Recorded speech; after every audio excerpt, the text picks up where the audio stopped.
Lahore high court में नवाज शरीफ, इसहाक डार, अनवारुल हक काकड़ और सरफराज बुगटी की नाअहली की दरख्वास्त पर समाअत। अदालत की दरख्वास्त गुजार को रजिस्ट्रार ऑफिस का एतराज़ दूर करने की हिदायत। अदालत ने दरख्वास्त गुजार को एतराज़ दूर करने की मोहलत दे दी है। इसी पर बात करेंगे। मोहम्मद इशफाक हमारे साथ मौजूद हैं। जी मोहम्मद इशफाक, आगाह कीजिएगा, अदालत की जानिब से मजीद क्या हिदायत जारी की गई हैं? जी बिल्कुल। लाहौर हाईकोर्ट के जस्टिस चौधरी मोहम्मद इकबाल ने अशबा कामरान की दरख्वास्त पर समाअत की। दरख्वास्त गुजार की जानिब से नवाज शरीफ, इसहाक डार, अनवारुल हक काकड़, मोहसिन नकवी और सरफराज बुगटी को नाअहल करने की इस्तदा की गई है। दरख्वास्त गुजार ने ये मौक़िफ़ इख्तियार किया था कि नवाज शरीफ और इसहाक डार आइन के आर्टिकल 63 के तहत नाअहल हैं।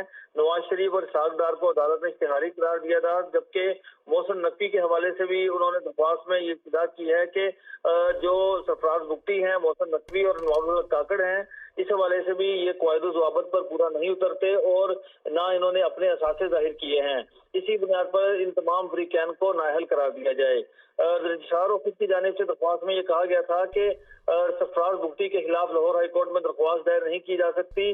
जस्टिस चौधरी मोहम्मद इकबाल ने दरख्वास्त गुजार को ये कहा कि रजिस्ट्रार ऑफिस का एतराज़ खत्म करके दोबारा दरख्वास्त दायर करें। अदालत ने दरख्वास्त गुजार को ऑफिस एतराज़ खत्म करने के लिए मोहलत देते हुए कार्रवाई गैर मुअय्यना मुद्दत तक मुलतवी कर दी। ठीक है, बहुत शुक्रिया मोहम्मद इशफाक, आप हमें आगाह कर रहे थे।